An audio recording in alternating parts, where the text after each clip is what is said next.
Hey guys, I have never done a video before for, oh, I'm echoing a little bit. I've never done a craft video before, but I figured I'd try today because I was going to make a few cards for some family and friends because it's a little bit of a crazy time right now. I have a couple friends that are sick, a couple that obviously are not sick but are isolating, and I just wanted to send some pick me up cards. I'm going to be using my Silhouette Cameo 4 to cut out some shapes out of this paper. So I will be right back. Hey guys, I'm back. I don't know if you can see it. Yeah, you can see it. So there's cutouts in this piece of paper, and we're going to try to get this off of here. These are pieces to the cards that I'd like to make. So we're just gonna kind of lift these up very, very carefully because there's a lot of detailed cuts in them. And I do have some tools that can help if need be, but it actually seems like this is coming up pretty clean. See? There's a couple little pieces here that I'm gonna need to fix, but for the most part that came out pretty clean. Let's see how the other one did.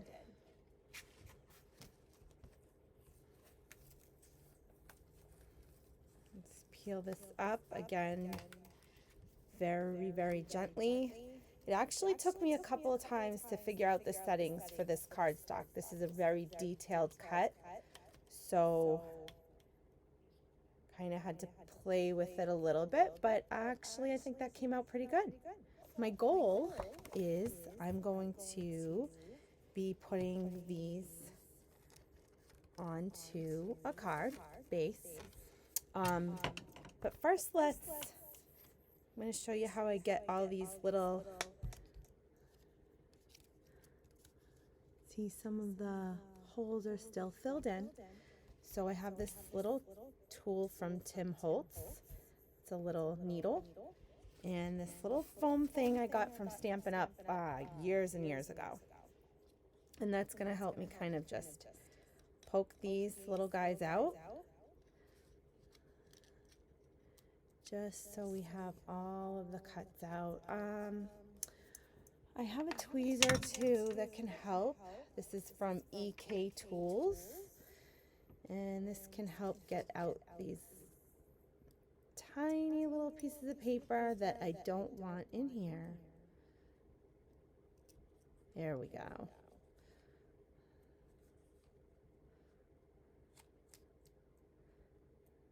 Really tricky because this is a more detailed cut than I usually do. So I got these little cuts, these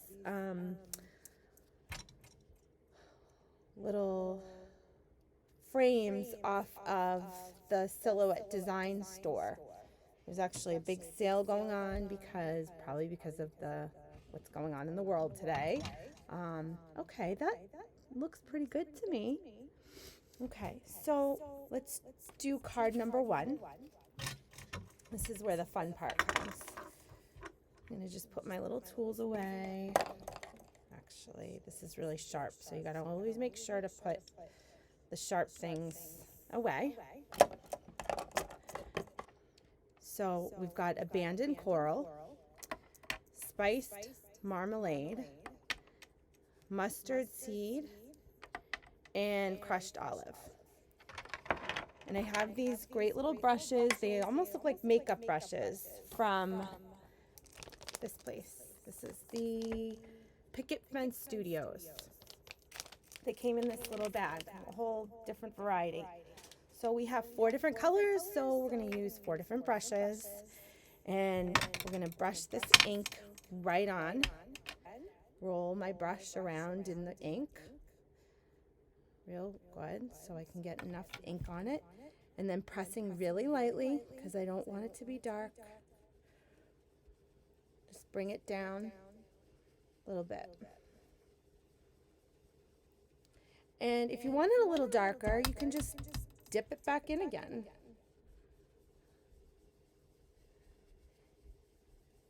and the piece of paper is going to go over it, so it doesn't have to be perfect. Okay, so that's that brush. Then I'm going to take the next biggest brush that I have, just because, like I said, I have a variety. And do the next color. And you can do the colors in any order you want. I actually love Kathy Zilski. She is somebody that I watch on YouTube a lot to get ideas, and I just watched her do a tutorial on this. And she likes to do hers in rainbow, so like red, orange, yellow, green, blue, purple. So that's kind of what I'm mimicking right now today, just because I just watched a video on her doing a very similar tutorial, and that's where I got my ideas from today. I'm gonna go with this one now. I don't know if you can see, starting to come along.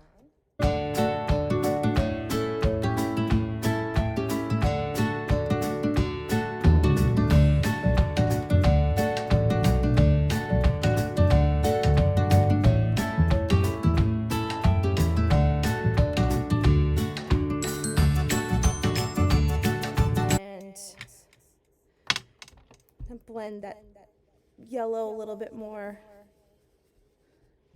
and that's our result, kind of like tie-dye-ish. And this is eventually going to go over that, so it's going to look really pretty. Okay guys, I did a little cleanup of my brushes, and I am back to show you the next step. So as you remember, first we cut out the shape on the silhouette machine. Oops, sorry. And then we took the inks and we used the blending brushes to make this little card base. The next step that I want to do, and again, like I said, I just watched this tutorial from Kathy Zilski and I just loved it, so I figured I'd show you guys, is this is glimmer paste, and it's basically like just a coating of glitter that you can put on really anything. And it's by Nuvo Glimmer Paste. And then I also have these little spatula things, 2 different ones, that are made specifically for this glimmer paste. So I am going to put a coating on this card. Before I do that, this is the Tim Holtz Tonic Studios, oh my gosh, I can't remember what this thing is called, but it comes in really handy because you can put stuff right on it. So what I like to do is put a little of the stuff that whatever I'm using, inks or whatever, right on here. That way I don't have to dip too much into here and possibly get the ink from the card into here. And I'm just going to spread this all on the card. And like I said, I don't care if I make a mess on my little glass plate thing here, because it wipes up really well, and it saves my desk from getting ruined. I actually have a couple spots on it from prior to me getting this handy thing. Anyway, so just kind of do a really thin coat. You can already see, I don't know if you can see the shine, but I'm going to lift it up in a few minutes to show you the shine. So you can see that it turned yellow, and I actually ran out of glimmer paste on my, sorry, I can't remember the name of this thing, my workspace. So that's why I saved the clean one, so that if I need to, I can just put more.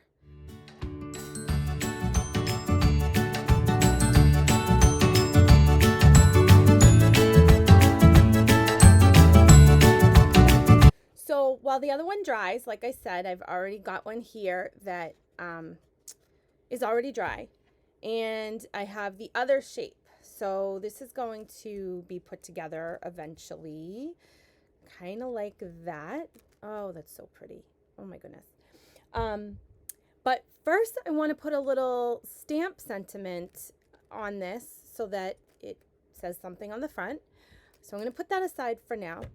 I recently got this, it's called the We Are Memory Keepers, the Works All-in-One Tool.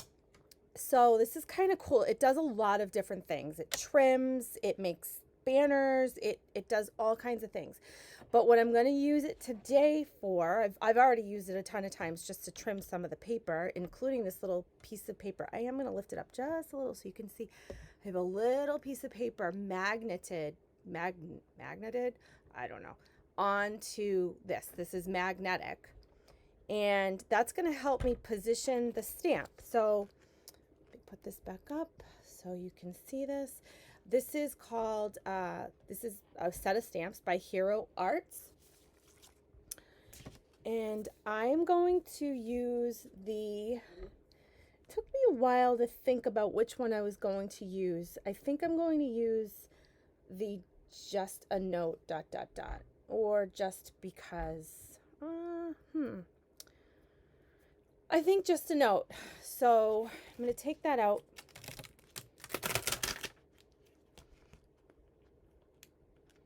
And how this little thing works, this thing is handy dandy. Take this off. This is also magnetic. And I'm going to position the stamp exactly, let me see if I can go like this so you guys can see a little bit better. Exactly where I want it, nice and straight on this little piece of paper. And I've never used this one before. I have another one similar to this, so hopefully this works just like my other one because I've never used this one before. And then you push this down and that stamp is going to stick. Okay, good. It did. So you see how it stuck to it and in the position that I want it to be in, but it stuck to my paper a little bit too. So I'm using Memento Tuxedo Black ink today. I'm going to ink this up. I'm going to take this right off. And just going to lightly ink this up. And again, like I said, I have not used this one before. So hopefully it works out well. Okay. And then we're going to push that down. Actually, that came out really nice. Sometimes you have to do it twice. You have to ink it back up again and do it again. But I actually really like the way that came out. Like that. And then I'm just going to take a scissor. Where are my scissors? And give that a little trim on the sides. Nice and straight. And that is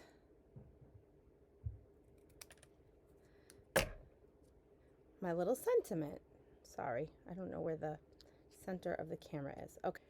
What I'm going to do next is I am going to put this right on this side. So I made like a little mistake. You can kind of see how it's curved right there a little bit. But we're going to cover up that mistake. I'm just gonna take a couple little of these foam dot things because I want it to have a little dimension. So I want it to pop up a little bit. So I'm just gonna take those and put them on the back of this our little sentiment here. 1 and 2. Actually, you know what? I'm going to put that aside because I want to glue this on first. So I'm going to take these little dots again and kind of, I do have foam tape that's in strips, which would probably be a lot easier. But I have no idea where it is right now. I looked when you guys were off camera and I couldn't find it anywhere. So I'm going to have to make do with what I have, which is what we have to do a lot, and go with these little foam dots. So just do this. So I'm thinking I'm going to make a card for my Aunt Sue. She lives in Long Island, New York, and she lives with my cousin. And this whole thing just has her kind of having some anxiety, as it does all of us, really. And I just want to pop her a little note to tell her I'm thinking about her, since I can't see her, obviously.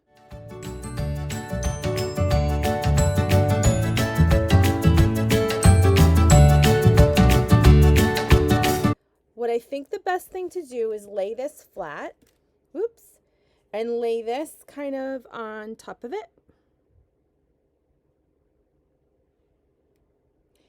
Actually, this probably wasn't the best idea. I probably should have glued the bottom onto my card first, to the actual card, because this is just like the top of the card base. But that's okay. We can make do, as usual. And I really like the way that looks, you guys. It's going to look so good. I like the dimension. I'm glad that I went with it. And now we have the little note, just a note, that we're going to pop onto the bottom here. I don't know if that's focusing or not focusing, but you can see it pretty good. Okay, so next step is to get this onto the actual card. I was toying with a few different colors. I have all these 3 colors. And I think I'm going to go with the green. Whoops, upside down.